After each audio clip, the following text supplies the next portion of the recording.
तो दोस्तों आज हम इनका खंडन करेंगे जो ये आजकल नकली भक्ति साधना करने का ढोंग कर रहे हैं।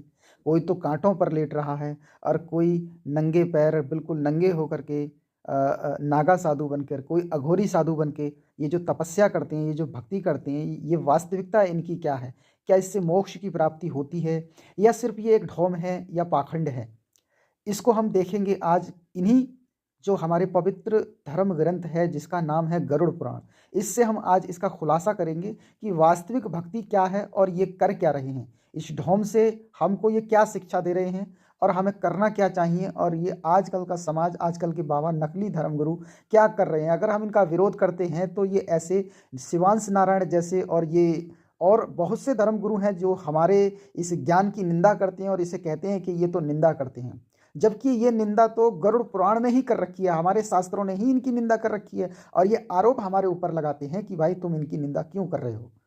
ठीक है ना? तो आप खुद देखिए कि सच्चाई क्या है। क्या हम निंदा कर रहे हैं या हमारे पुराण निंदा कर रहे हैं, हमारे शास्त्र निंदा कर रहे हैं इस भक्ति की जो ये कर रहे हैं।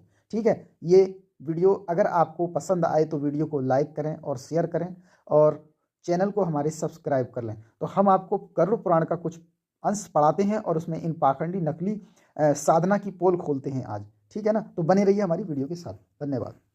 संस्कृत ऊपर है, मैं आपको हिंदी पढ़ के सुनाता हूँ। ठीक है, इसमें लिख रहा है जैसे कि यहाँ से पढ़ते हैं। जो प्राणी मस्तक पर जटा का ढेर बढ़ाकर बगल में मृग चर्म धवा वेश बनाते हैं वे दाम्भिक हैं। ठीक है, संसार में अज्ञानी पुरुषों की तरह स्वयं भ्रम में हैं तथा अन्य लोगों को भी भ्रम में डालते हैं। ठीक है, सांसारिक सुखों में आसक्त रहने वाला मैं ब्रह्म हूँ। ठीक है, ऐसा कहने वाले कर्म और ब्रह्म दोनों में भ्रम ऐसे पुरुष का अंत्योजो ही की तरह त्याग कर दें, यानी कि इनको त्याग कर देना चाहिए ऐसे लोगों को। दूसरा, जिस प्राणी के लिए ग्रह और वन एक सा है, जो संसार में लज्जाहीन है, दिगंबर वन गर्दम्बों के सदृश भ्रमण करते हैं, वे कभी विरक्त हो सकते हैं। ठीक है, और ये लिख रहा है, ये आपको दिख रहा होगा इसमें जो हमने कलर किया हुआ है, ये मृतिका तथा सूखी सखी लगाने से मनुष्य की मुक्ति हो जाए तो कुत्ता भी नित्य मिट्टी राखी में लेटने लौटने से मुक्त हो जाएगा। घास पत्ता जल आहार तथा वन में रहने मात्र से मुक्ति मिले तो क्या निरंतर वनवासी तृणहार आदि में संलग्न जल का आहार करने वाले सियार, चूहे, है ना, हिरण आदि तपस्वी तो ये तर जाते, इनका भी हो सकता था। ठीक है, मरने के समय जो प्राणी गंगा गंगा आदि तीर्थ पर जाते हैं उनकी मुक्ति होती है। तब उसके लिए क्या उदाहरण दिया है, गंगा के किनारे बसने वाले मेंढक, मछली आदि की गणना योगियों में होनी चाहिए, क्योंकि जन्म से लेकर वे ये सब जीव मरण तक। अब आगे का मैं आपको दिखाता हूँ। ये देखिएगा आप, पर्यंत्र गंगा तट पर ही रहते हैं। ठीक है, कंकड़हारी और पृथ्वी जल का पान नहीं करने वाले व्रतियों को मोक्ष मिलता है, तो कबूतर सदा कंकड़ खाते हैं, पपीहा कभी भी भूमि का जल नहीं पान करते। ठीक है, तो क्या ये दोनों व्रत धारण करता माने जाएंगे? ठीक है ना? और आगे लिखा है, हे गरुड़, कर्म तो लोक रंजन कारक हैं। ठीक है, इसमें लिखा है, मास का तो साक्षात कारण तत्व ज्ञान है, मोक्ष का तो साक्षात कारण तत्व ज्ञान है। ठीक है, मोक्ष इसमें इसका कहने का मतलब है कि मोक्ष तो मिलेगा आपको तत्व ज्ञान से। ठीक है ना? आगे लिख रहे हैं, गरुड़ षड दर्शन रूपी महाकूप में गिरे प्राणी परमार्थ को नहीं जानते, परमार्थ को नहीं जानते। वे पशु हैं तथा पशु बंधन में बंधे हैं। वेद शास्त्र रूपी घोर समुद्र में इधर उधर ग्रंथ पढ़ने के चक्कर में पड़े हुए कुतार्किक जन शोक आदि 6 लहरों के चपेट में पड़ डूबते उतरते हैं। वेद शास्त्र पुराण पढ़कर परमार्थ ज्ञाता नहीं होते। वह विडंबना कौवे की बोली की तरह व्यर्थ है। ये ज्ञान है, ये बात जानने योग्य है। इस चिंता में पढ़ते आहार निशास्त्र पढ़ते हैं, फिर भी लिख रहा है, फिर भी परम तत्व का ज्ञान नहीं होता। काव्य और अलंकार से सुशोभित वाक्य छंदों में संलग्न चिंता से दुख रहते हैं। ठीक है, अब आपने इतना कुछ इसमें देखा, तो अब आप खुद विचार कीजिए कि हमारे पुराण क्या कह रहे हैं, गरुड़ पुराण क्या कह रहा है और संसार में इस समय किस तरह की भक्ति साधना चल रही है।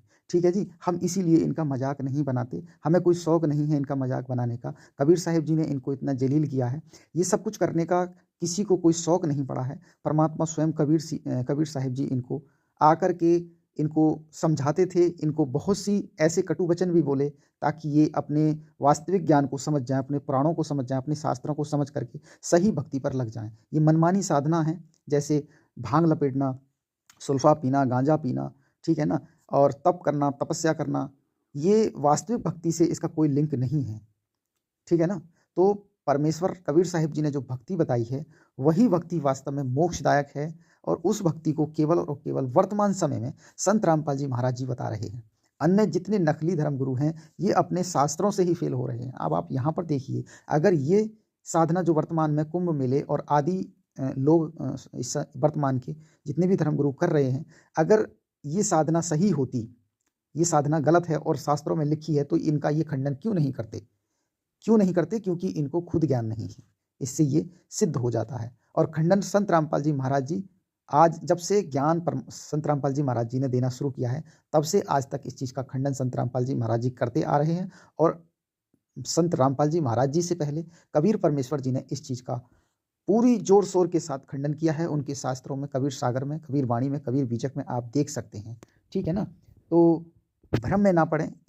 इन शिवांश नारायण जैसे और गोविंद गुरुकुल जैसे नकली पाखंडी धर्मगुरु जो बनने की कोशिश कर रहे हैं, और भी जो बनावटी पहनावा पहन करके, कंठी माला पहन करके अपने आप को भक्त साबित कर रहे हैं, जैसे कि आप देख रहे हैं, कोई तो खड़े होकर के तपस्या कर रहा है, कोई नंगा होकर ही घूम रहा है, कोई भस्म रमाकर घूम रहा है, ठीक है ना, और कोई एक हाथ ऊपर करके ही तपस्या कर रहे हैं। उनका यही समझ में नहीं आ रहा कि वो साधना भक्ति कहाँ से प्रमाणित है, किस शास्त्र से वो प्रमाणित भक्ति कर रहे हैं। क्या अगर उस भक्ति से, उस साधना से भगवान की प्राप्ति होती, तो क्या भगवान इस विधि को गीता जी में नहीं लिखवाते? क्या वेदों में नहीं लिखवाते? परमात्मा कह देते कि आप इस तरीके की भक्ति करिए और आपको भगवान की प्राप्ति हो जाएगी। तो इस तरीके की भक्ति से ना तो भगवान की प्राप्ति हो सकती है, केवल और केवल तप हो जाता है। और तप से कबीर साहिब जी ने कहा है कि तप से राज राज मदमानम और जन्म तीसरे सुकर स्वानम। तब के बाद आप अगले जन्म में राजा बन सकते हैं और तीसरे जन्म में आप गधा कुत्ता बनकर घूमेंगे, ठीक है ना। और उसके बाद आपको फिर से 184 योनियों में जाना पड़ेगा। लेकिन जो वास्तविक भक्ति है, जो वास्तविक मोक्ष है, उसकी प्राप्ति आपको इस क्रिया से नहीं हो सकती। तो इसके लिए आपको वास्तविक भक्ति ही करनी पड़ेगी, जो कि वर्तमान में संत रामपाल जी महाराज जी दे रहे हैं। ठीक है जी, सत साहिब।